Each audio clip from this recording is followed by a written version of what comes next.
Welcome to Unleash the Awesome with Dave Gambrill.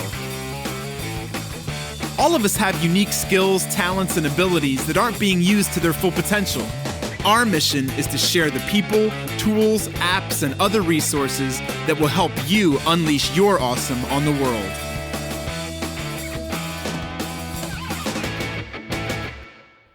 Yo, what's up? It's Dave. Welcome to another episode of Unleash the Awesome. Today, we're going to talk about why you should double down online right now. If you've been listening to my podcast for a while, you'll know that back on March 12th, at the beginning of this whole coronavirus situation, at least in the United States, it was very early in the process.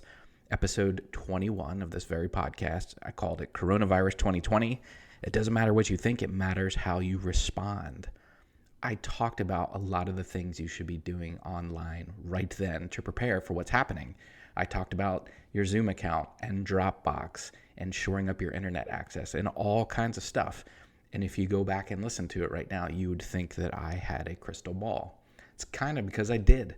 I realized that a lot of people were going to be going online and you needed to get some of that stuff in place. So if you didn't listen to that episode, you may want to go back and listen to it. But the reason why I'm talking about it again today as I record this podcast, it's Tuesday, June 30th, 2020. There are some parts of the world, some parts of the United States, some states in the United States that are starting to relax things a little bit because they flatten the curve, if you will. They tend to have gotten things under control better than some other areas. And so I'm starting to hear and feel and see some people that are relaxing a little bit and saying, well, we're going to go back to normal. I don't need to worry about getting stuff online. I didn't like this online stuff anyway, blah, blah, blah. That is the worst possible thing you could be thinking and doing right now. Because the reality is, in a lot of places, stay-at-home orders and shutdowns and all kinds of things are still going to happen. If you look at some of the data spikes we have, at least in the Southeast United States right now, they're going to have to lock some things down a little bit tighter, even though different parts of the country may open up a little bit. Like here in New Jersey, if you look at our curve, we did a pretty good job. And so things are starting to open up. But here's the deal. You're still going to have a lot of people working from home. All your businesses are not going to go back to the way they were. Just face it, it's not going back to normal. It's not going back to whatever it was. You can call it a new normal. You can call it whatever you want. And this is not fear-mongering. It's just fact. And I want to make sure that if you have a business or you're thinking about growing a business or scaling a business, that you understand you have to adapt to what's going on. And if you do it now, you'll be in a much better place. The other confounding factor that I had considered after a conversation with my family last night, because I have one son who just finished college. So his senior year was during this whole thing. I have one who will be a junior in college at a big state university in New Jersey. So we're getting some information from that school as well about what they're planning on doing. And then I have one in high school, one of the biggest high schools in the state. And we're starting to get some whispers about what they're going to do. And if you look at all the things around the U.S. and probably in different parts of the world, going back to the school in fall is not going to be a situation where all students just go back. There's no way that you can take some of the precautions that are necessary. And so I think in a lot of parts of the country, you're going to have situations where students are going to have to rotate. They're either going to go in and split the days. So some of the students will go in the morning and some will go in the afternoon. So it's like they'll be on a half-day schedule, which creates another logistical nightmare for busing and things like that. Or maybe they'll rotate days altogether. So in our school, they have block scheduling. They have A days and B days.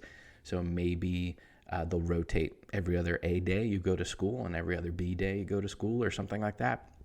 I'm not exactly sure how to work out, but I'm pretty sure it'll be some hybrid approach of that. So that will also create logistical challenges for childcare for parents, which means more parents are going to be working from home for a prolonged period of time. And so your businesses need to figure out how to cater to those things and understand the different needs that people are going to have. So some things to think about. First of all businesses can benefit from an increased or enhanced online presence, period. Doesn't matter what you do. Just having to communicate with your customers and your clients and your prospects. If you don't have an email list, that's hard to do. And I can tell you that those businesses that have an email list are doing much better right now than those without.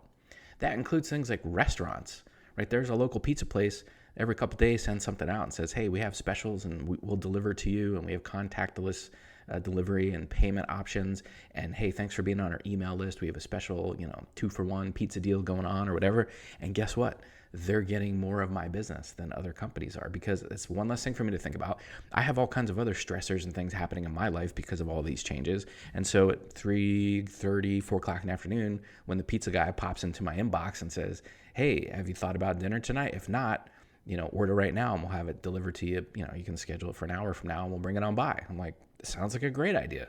And I can support local business in the process, right? So that guy's getting more of my business than anybody else because he's reaching out to me and helping. And I'm sure that, his business is doing a lot better than some of the other local business. I know for a fact that it's doing better, right?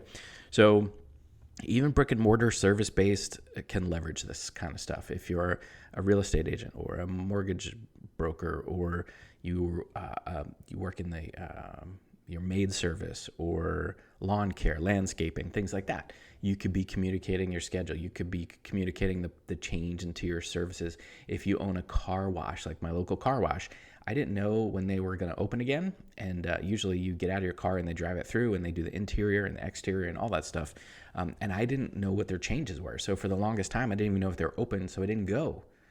And then I found out they opened up a few weeks ago, but I would have gone a few weeks ago. But because I didn't have any communication from them, I didn't know what was going on. And then when I got there, I was a little confused about what the process was. And I'm like, oh, I have to drive the thing through the machine now? Okay, that's not something we ever did here, right? And so all that could have been communicated a lot easier if they had me on their email list, okay? So build your email list. If you need help with that in your brick and mortar business, my friends over at ClickFunnels have this thing called the Brick and Mortar Summit. I'll make sure I put the link in the show notes for you. But basically, if you go to gambrill.com/BAM, brick and mortar, BAM, gambrill.com/BAM, you can get access to it. And they have a lot of service providers, medical professionals, dentists, chiropractors, health, spa, massage, parlor type places, financial consulting. All kinds of folks are giving their perspective on how they grew their business through their online presence. So if you need some help with that, go check it out. The summit's free, and then they have some other things that can offer you that you might want to check out. That's like $100 or something. So either you or a member of your marketing team may want to go check that out. And then here are a few things you should be thinking about no matter what. So the first one is obviously build your email list. Figure out a way to build your email list. There's lots of services out there. A few that I would recommend you take a look at would be ActiveCampaign and ConvertKit. Again, I'll put my affiliate links in the show notes for you. Those are pretty good. Number 2, you should be increasing your communication via social channels with calls to action to get on your email list via a lead magnet. Now, a lead magnet could be something like coupons, special offers, maybe some information, whatever, but you should be enticing people on social media to get on your email list so then you can communicate with them on a more reliable basis. If you only build your presence on social media, you are at the whims of what's happening on social media. And so if they decide they're going to change things or lock things down, then it might be harder for you to communicate with your audience. So your ultimate goal should be to get them on your email list. Number 3, shore up your internet provider. I talked about this back in episode 21, back in March, but if you have the opportunity to increase your internet speed or capabilities at home, do that now. And scheduling is a little bit of a nightmare in lots of parts of the country because someone may have to come into your house to do it. So make sure you schedule that and get that taken care of. Because think about this, if kids go back to school with this hybrid approach, like I think they will, they're going to be at home streaming their classes, being on Zoom. You're going to have to be doing your business and stuff there. You're going to be doing Zoom calls and everything else. You're going to want to have the best and fastest internet that you can afford. So make sure you're taking care of that.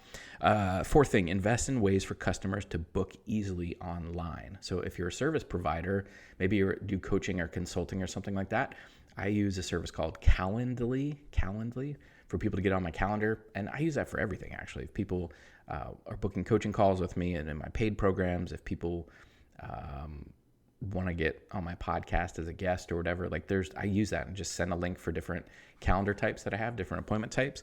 A really powerful tool. But even if you have something like a travel-based business, like a tourism business, we went on vacation last week, and some members of our family did surf lessons with 7th Street Surf Shop in Ocean City, New Jersey. Highly recommended, by the way. And they used a service called Fair Harbor, Fare, Harbour, I think. I don't know. I'll look it up and put it in the show notes for you. But it was very easy to schedule the sessions. We just did it online. And it was one less thing for us to have to go in the store and do and all this stuff. So there's lots of scheduling apps and things you can look at. There's other ones like, of course, they're escaping me now. Schedule Once, Acuity, Bookify. But my favorite, personally, is Calendly. Number 5, mobile optimization. More and more people are going to be interacting with your business on their cell phone. So if your website has a bunch of flash videos and all kinds of other animations and music and everything else, that's going to look like garbage on a phone. So make sure that your website or whatever you're providing to your customers is mobile optimized. A lot of the landing page builders and funnel builders like ClickFunnels, they have mobile optimization built in. You just have to click a button. You can take a peek at it. You can edit what it looks like on mobile. And I'll put those links again in the show notes for you. But just make sure you take a peek at that, because that was something else I encountered when I was on vacation last week. I'm like, I want to go, maybe I'm going to do business with this restaurant. And I looked at their website and it was a total disaster on my phone. And then I was like, okay, let me look at their menu. And their menu was like a PDF document that was next to impossible to navigate. And every time I tried to scroll, it would like refresh or move back to the beginning or whatever. And I was like, oh, we're not doing this. So that company, I wanted to go eat tacos at that Mexican restaurant in Ocean City, but I couldn't navigate their thing from my phone. So I'm like, we're not doing this. Right? So I lost my business. So make sure that your stuff's mobile optimized. 6th thing you could do, think about this thing called QR codes. You've probably seen these little square boxes with little squiggly lines in there that you can hold your phone over and then it takes you to a website. That's called a QR code. It stands for Quick Response Code. If you go to a website called qrcode-monkey.com, you can make these for free. And then you can have them point to your website or to your menu. So what I actually saw a restaurant do on the Ocean City, New Jersey boardwalk, they had a huge QR code posted on their window outside, and you could just hold your phone over it. The way it works is you just hold your camera. It works on iPhones, works on Google Android devices. You just hold the camera over it, and it scans a QR code, and then it asks if you want to go to that website. So then in this case, it took me to a mobile optimized menu of what these people were offering at this restaurant. And it also told me that I could pay right there online, so we didn't have to exchange cash and all that other jazz, just another vector point for a disease to spread, if you will. And so they made it as easy as possible to take my money and for me to do business with them. That's stuff you should consider too. Even if you're not like a restaurant or a service-based business like that, there's probably ways that you could be using the QR codes. I've seen lots of restaurants use them for their menus, but maybe maybe at this car wash, that's one of the things they could have done is as I was driving by, I could have scanned their thing, or as I was waiting in line at the car wash, they could have had a QR code and I scanned it and said, hey, here are the changes to our service. Here's what your options are right now, because I couldn't get all the options that you would previously get. Like, it's just an easy way to communicate information to people so they don't have to try to type in a long URL or website. Okay. And then the last thing that just kind of popped into my mind is a contactless delivery of service. So are there ways for you to deliver things where you can reduce the number of touch points, especially through payments? So I noticed at Chick-fil-A, they are really encouraging people to use their app that they have, because you can pay through the app. And so again, you don't have to hand them your credit card or debit card or cash, and they don't have to give it back to you, which is just another transmission point for things. And so do you have ways to do that? I noticed that PayPal even is allowing you to use their QR codes in their service to accept payments from people. And I think they're waiving fees on it through September. Maybe it's August, I can't remember. But they're waiving fees on that. There's usually fees involved with that, and they're waiving it. So those are things you could be doing. So you could be just posting a QR code basically saying, this is how you pay us. You scan it with PayPal. And then when you scan it with PayPal, you can give them the money. I think Venmo allows that too. So anyway, there's lots of different contactless payment options that you could be setting up for people. So that's it for this episode of Unleash the Awesome. I wanted to come back on and just make sure you're not relaxing. Now is not the time to relax with the online stuff. If anything, you should be doubling down on these activities. If you didn't do all the things that I talked about in episode 21, go back and listen to it and get some of those things shored up. I mentioned a few of them in this episode, but some new things in this episode. Make sure you put these on your checklist, your to-do list, whatever, to go through these things and take a peek at them and say, did we set this up for our customers? Is this in place for our business? Because if not, you should put it in place, because it's not going back to normal. Let's say it's not going back to what it was before. Okay, things are changing, and I think some of the things that have changed will remain with us, will continue.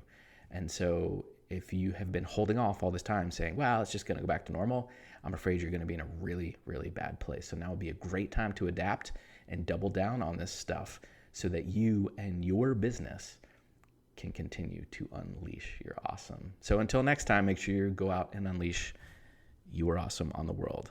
See you later. Thanks for listening to Unleash the Awesome. Please be sure to subscribe, rate, and review wherever you listen to your podcasts. And please share us on your favorite social media platforms using #UnleashAwesome.